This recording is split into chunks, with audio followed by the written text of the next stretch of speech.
हमारे जीवन में एक शिक्षक कितना महत्वपूर्ण होता है, इस बात को अलेक्जेंडर महान ने बहुत सरल शब्दों में कहा है।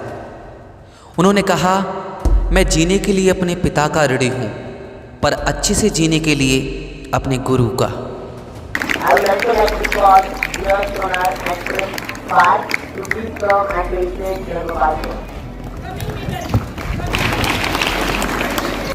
मेरे प्यारे मित्रों, भारत भूमि पर अनेक विभूतियों ने अपने ज्ञान से हम सभी का मार्गदर्शन किया है।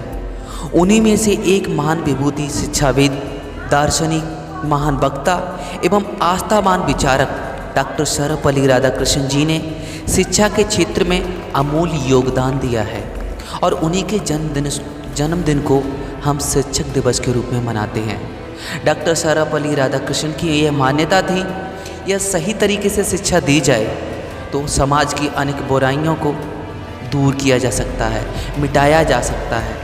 ऐसी महान विभूति का जन्मदिन शिक्षक दिवस के रूप में मनाना हम सभी के लिए एक गौरव की बात होती है।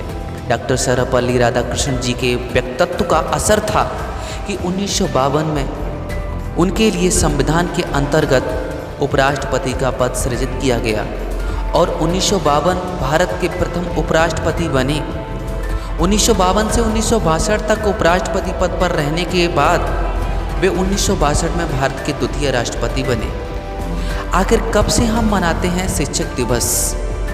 दोस्तों, स्वतंत्र भारत के पहले उपराष्ट्रपति डॉक्टर राधाकृष्णन जब 1962 में राष्ट्रपति बने, तब कुछ शिष्यों एवं प्रशंसकों ने उनसे निवेदन किया कि उनका जन्मदिन शिक्षक दिवस के रूप में हम मनाना चाहते हैं। तब डॉक्टर राधाकृष्णन ने कहा कि मेरे जन्मदिन को शिक्षक दिवस के रूप में मनाने के लिए मैं अपने आप को गौरवान्वित महसूस करूंगा और इससे बढ़कर मेरे लिए क्या खुशी की बात हो सकती है। तभी से 5 सितंबर को शिक्षक दिवस के रूप में मनाया जाने लगा। देश भर के छात्र इस दिन को अपने शिक्षकों को विशेष सम्मान और धन्यवाद प्रदान करते हैं। कहा जाता है कि teaching is a noble profession, यानी कि शिक्षण एक महान पेशा है। और मैं ये भी कहना चाहूँगा कि एक महान प्रोफेशन है जो बाकी सभी प्रोफेशन की नींव है। निश्चित ही अगर शिक्षक नहीं होते, टीचर नहीं होते, तो डॉक्टर नहीं होते, इंजीनियर नहीं होते, हर तरफ शिक्षा अशिक्षा होती और अज्ञानता का वास होता। इसमें कोई शक नहीं है कि शिक्षक की ही हमारे समाज की रीढ़ की हड्डी हैं। वे छात्रों के व्यक्तित्व को आकार दें, उन्हें देश का एक आदर्श नागरिक बनाते हैं।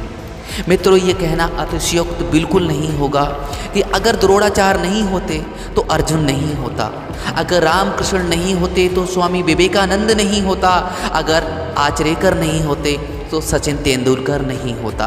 साधारण पौधे रूपी मनुष्य को सींचकर एक विशाल वृक्ष बनाने वाले महान शिक्षकों को मैं बारंबार नमन करता हूँ और चंद पंक्तियों के साथ कुछ बातों को अपनी कहना चाहूँगा कि गुरु की ऊर्जा सूर्य सी, अंबर सा विस्तार, गुरु की गरिमा से बड़ा नहीं कोई कहीं आकार।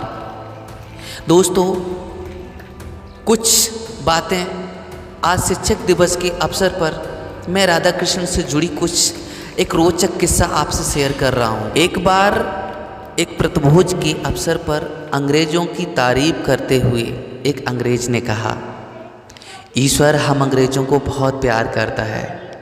उसने हमारा निर्माण बड़े यत्न और स्नेह से किया है। इसी नाते हम सभी इतने गोरे और सुंदर हैं। उस सभा में डॉक्टर राधाकृष्ण भी उपस्थित थे। उन्हें ये बात अच्छी नहीं लगी, अतः उन्होंने उपस्थित मित्रों को संबोधित करते हुए एक मनगढ़ंत किस्सा सुनाया। उन्होंने कहा, मित्रों, एक बार ईश्वर को रोटी बनाने का मन हुआ।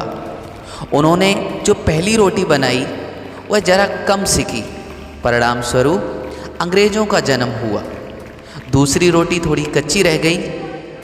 दूसरी रोटी थोड़ी कच्ची ना रह जाए, इस नाते भगवान ने उसे ज़्यादा देर तक सेंका और वह जल गई। इससे निग्रो लोग पैदा हो गए। मगर इस बार भगवान जरा चौकन्नी हो गए। वह ठीक से रोटी पकाने लगे। इस बार जो रोटी बनी वो ना ज़्यादा पकी थी और ना ज़्यादा कच्ची, ठीक ठीक सिकी थी, और परिणाम स्वरूप हम भारतीयों का जन्म हुआ। यह किस्सा सुनकर अंग्रेज़ों का सिर शर्म से नीचे झुक गया और बाकी लोगों का हंसते हंसते बुरा हाल हो गया।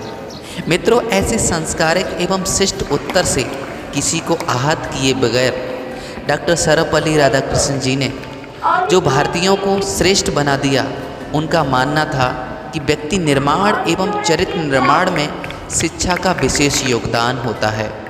वैश्विक शांति, वैश्विक समृद्धि एवं वैश्विक सौहार्द में शिक्षा का महत्व अति विशेष है। उच्च कोटि की शिक्षाविद डॉक्टर सर्वपल्ली राधाकृष्णन जी ने एक शिक्षक दिवस की शुरुआत करके शिक्षकों के सम्मान को अमर कर दिया।